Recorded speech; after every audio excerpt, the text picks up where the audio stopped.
অবসরের কাজে আমি বর্ণালী আজকে বানাবো রুই পোস্ত। নিয়ে নিয়েছি কিছু রুই মাছ ভাজা, টমেটো কুচি, পেঁয়াজ কুচি, হলুদ গুঁড়ো, লঙ্কার গুঁড়ো, পোস্ত ও কাজু বাদাম বাটা, নুন, সর্ষের তেল, রসুন বাটা, আদা বাটা, সাদা সর্ষে বাটা। কড়াইতে সর্ষের তেল গরম করে নেব। এরপর দিয়ে দেবো পেঁয়াজ কুচি। পেঁয়াজ একটু ভাজা হলে দিয়ে দেবো রসুন বাটা। এরপর দিয়ে দেবো টমেটো কুচি।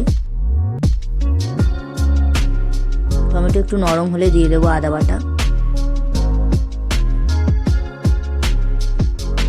এরপর দিয়ে দেবো হলুদ গুঁড়ো, লঙ্কার গুঁড়ো। সব মশলাগুলোকে একসাথে ভালো করে ভেজে নেব। এরপর দিয়ে দেবো পরিমাণ মতো নুন, সামান্য একটু জল দিয়ে দেব। ঢাকনা বন্ধ করে গ্যাসের ফ্লেম লোতে দিয়ে রেখে দেব। এরপর ঢাকনা খুলে মশলা ভালো করে ভেজে নেব।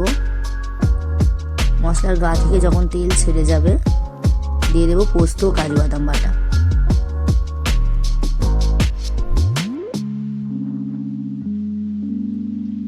এরপর ভালো করে মশলাটাকে কষিয়ে নেব।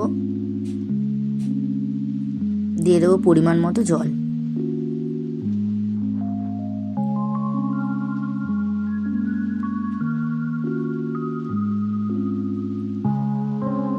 এরপর ঢাকনা বন্ধ করে কিছুক্ষণ রেখে দেব। গ্যাসের ফ্লেম লোতেই থাকবে।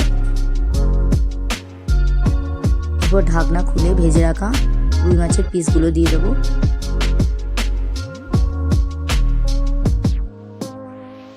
আবারও ঢাকনা বন্ধ করে কিছুক্ষণ রেখে দেবো। এরপর ঢাকনা খুলে দিয়ে দেবো সাদা সর্ষে বাটা, ধনে পাতা কুচি, অল্প একটু কাসুরি মেথি। অল্প কিছুক্ষণ ফুটিয়ে নামিয়ে নিলে তৈরি রুই পোস্ত। গরম ভাতের সঙ্গে রুই পোস্ত।